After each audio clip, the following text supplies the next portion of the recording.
তো রেডি হয়ে গেছি, সব কিছু রেডি নিয়ে এসেছিস? হ্যাঁ, আমার মতো যে কত মানুষ আছে সেটা আমি নিজেই জানি। স্কুল শুরু হওয়ার আগে এটা থাকে না, ওটা থাকে না, কোথাও বেড়াতে যাবো সাজুগুজু করবো, তখন এটা থাকে না, ওটা থাকে না, তারপরে লেগে যায় ঝগড়া। এটাই হচ্ছে বাঙালি ফ্যামিলির, কি বাবা, এটা বাঙালি ফ্যামিলির বৈশিষ্ট্য। কালকে থেকে স্কুল শুরু হবে, এখন খাতায় মলাট দেওয়ানি, মলাটের কথা মাথা দিকে উড়ে গেছে আমারও। এই মলাট নিয়ে আসলাম, এবার বলছে মলাট লাগিয়ে দাও। এখন রাত বাজে 8টা, এখন খাতায় মলাট লাগাবো, তাও আবার 12টা খাতায় মলাট লাগাবো। রাতের ডিনার এখনো বাকি আছে, আজকে গরম পড়েছিল বলে তেমন কিছু রান্না করিনি, তো কোনো রকম রান্না করে মাছ ছেড়ে দুজনে খেয়েছি। তো রাতের বেলা ছেলে আবার বলছে মা রুটি আর চিকেন খাবো, তো সেটাও নিয়ে আসলাম, রাতের ডিনারটা রেডি করে নিয়ে আসলাম, ওটাও করবো। তার আগে হচ্ছে এই দেখো খাতা নিয়ে এসেছি, কভার, খাতায় কভার দেবো, কভারটাও নিয়ে এসেছি, এটা এখন লাগাবো। কালকে থেকে ছেলের স্কুল শুরু, এর আগে স্কুল শুরু হয়ে গেছে, তো একদিন স্কুলে পাঠাবো, আবার 2 দিন বন্ধ। আজকে ছিল স্টার মন্ডে, সে তার জন্য স্কুল ছুটি ছিল, 10 দিন টানা ছুটি ছিল, তার জন্য ওই ছুটি সাথে গেল, তারপরে আমি স্কুলে পাঠাবো, এটাই আমি রেডি করেছি, কল্পনা করেছি। তাই আগামীকাল থেকে স্কুলে যাবে, আর ওর স্কুল মানে আমার সম্পূর্ণ কাজ সব কিছু টাইম টু টাইম হয়ে যাবে, কিচ্ছু একটু লেট হবে না। এই যে নেল পলিশ করতে আমার লেট হচ্ছে, এটাও আমার লেট হবে না, এটা আমার টাইম মতো হয়ে যাবে। স্কুল থাকাটা যেমন যে কী ভালো হয় কাজের জন্য, ভীষণ ভালো হয়, আর সব কাজ টাইম মতো হয়ে যাবে। আমার কথা যখন কার কার হয়, নিশ্চিত তোমাদেরও হয়। আমি নিজের দিককে দিয়েই বুঝি যে আমার যেহেতু অনুপ্রণ হয়ে যায়, সবারই মনে অনুপ্রণ হয়, তোমার হয়তো হয় না, কারো যদি না হয় অত আমার হয়। তো চলো, সকাল সন্ধ্যাবেলা চা খেয়েই বেরিয়েছিলাম, তো চা খেয়ে বেরিয়েছি, আবার আমার বান্ধবীর বাড়িতে গেছিলাম, সেখানে গিয়ে আবার একবারই পায়েস খেয়েছি, আর খিদেটা তেমন নেই। আবার চিকেনও নিয়েছি, চিকেনটা আগেই কেনা হয়ে গেছিলো, এখন কিছু করার নেই, করতেই হবে। অথচ রাতে রান্না করলে কালকে দিনটা আমার চলে যাবে, কি বলো, তাই না? দারুণভাবে। তো চলো, ওই দেখো ও ইসে স্যালোটিপ কাটছে, খাতায় লাগাতে হবে। গরম পড়েছে, প্রচুর গরম পড়েছে আজকে, এতটাই গরম পড়েছে না বলার মতো, ভীষণ গরম পড়েছে। মানে 2 দিন বৃষ্টি হয়েছে, পাখা চালিয়েছি, ঠান্ডা লেগেছে, আবার এমন গরম দিয়েছে সে ঠান্ডাও সরে গিয়ে গরম লেগে আছে, তাই না?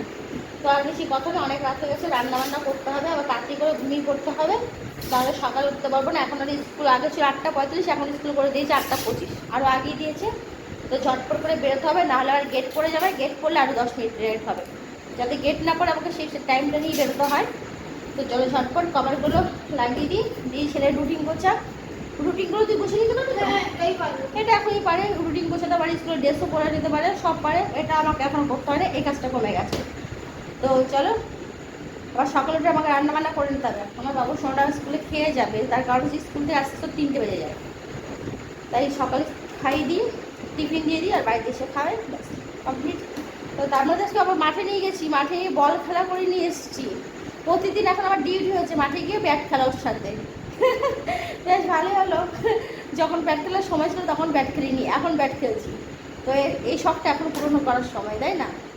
তো চলো, কিছু কিছু সময় জানো তো, কিছু কিছু সময় মেয়েদের শখটা একটু বেশিই থাকে, তো আমি মনে করি সেই শখের সময় শখটা পূর্ণ হওয়া উচিত, তবে সেই শখের পূর্ণ আশাটা অন্যের উপর ডিপেন্ড না করে নিজেকে একটু কিছু করতে হবে। অন্যের উপর শখের আশা যদি পূরণ করার অপেক্ষায় থাকি, তাহলে তার সময় হবে, সে শখটা গোছাবে, তারপর তোমার শখটা পূরণ করবে।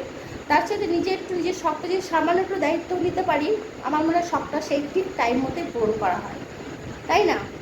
ঠিক কিনে বলো, ঠিক আছে? তো চলো ঝটপট লাগিয়ে নিই, না হয়ে গেছে, দাদা একটু বসে গেছে, ঠিক আছে, চিকেনটা হয়ে গেছে, মটনের গন্ধ বেরোচ্ছে। আচ্ছা আর বসাবো না, একটু গ্রেভি থাকবে, এইটুকু থাক, হ্যাঁ বন্ধ করে দাও। গ্যাস বলে বললাম, রুটি আর একটু বাকি আছে জানো, আর মা কি কষ্ট করে, তাই না? কষ্ট না করলে হয় কিছু, যে তৈরি না করলে কী করে হবে বাবা, এটা কষ্ট, এটা সবাইকেই করতে হয়। এবার আরেকটা কটা রুটি করছো? 4টা রুটি বললাম, একটু ভাত আছে, ও ঠিক আছে, হয়ে যাবে হয়ে যাবে। সবজির তরকারি আছে, চিকেন অল্প করে করলাম, মুচুরে চিকেন আমার রেখেও দিলাম, ঠিক আছে, কোনো চাপ। একটা রুটি হলেই হয়ে যাবে। খিদে পেয়ে গেছে, মানে এক্ষুনি বলি না না, তুমি করো না, আস্তে আস্তে, একদম আস্তে আস্তে করো, না তাড়াহুড়ো করতে গেলে অন্য কিছু হয়ে যাবে। হ্যাঁ, তাড়াহুড়ো করতে গেলে ঠিক করে দিই, আস্তে আস্তে ধীরে ধীরে করো। হ্যাঁ, তাহলে সব কাজটাই কমপ্লিট হয়ে গেছে। রুটি বানানো আমি একটু পরিষ্কার করে আমি খেতে দিচ্ছি।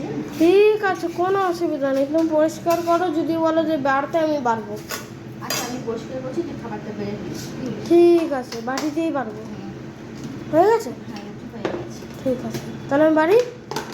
আর আমি পরিষ্কার করে দিয়ে যাই। ঠিক আছে, ঠিক আছে, পরিষ্কার না করে খেতে ভালো লাগবে না। ঠিক আছে, আমি ঘরে জল নিয়ে যাই। হ্যাঁ, আমি বেড়ে দিচ্ছি, তুই অপেক্ষা করবো একটু। আরে আসতে পারো। আর আসতে পারলে খাবি কখন হবে বল? খেতে হবে তো নাকি? তোর বেশি আলু খাস? আমি তোকে আলু দেবেন, আমি ডাটা বেশি ভালো লাগে, আমি ডাটা খাবো।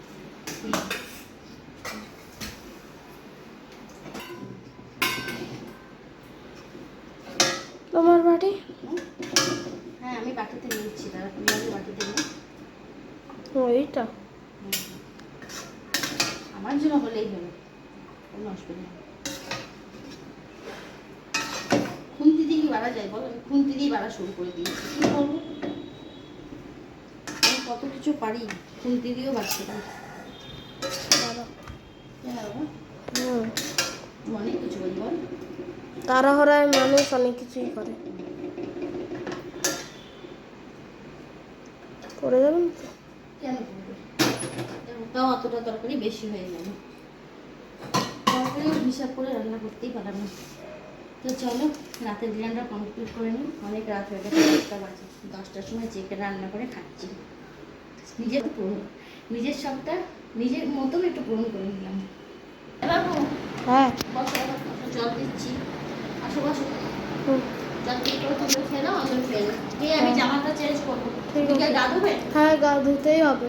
তাহলে গা ধোও, গা ধুয়ে মাথায় জল দিও না, ঠান্ডা লেগে যাবে। ঠিক আছে। আমি তো নাইটিটা চেঞ্জ করবো, এই একেবারে রান্না করবো। মাথায় না জল দিলে গরম হয়ে যাবে শরীর। মাথায় যত ঠান্ডা লেগে যাবে আবার, আর দুবার চান করে নিয়েছো। আমি তো চান করবো, আমি শুধু নাইটিটা চেঞ্জ করবো, একেবারে রান্না করলাম না। মাংস ঠিক আছে। কোথায়? আসো আসো, তাতে চলতে এসো। একটু কাবুলি ছোলা দিয়েছে, চিকেন করেছি। ওরে বাবা। চিকেনটা নতুন করে করেছি, কাবুলি ছোলা দিয়ে চিকেন করছি, খেতে কিন্তু বেশ ভালোই লাগছে।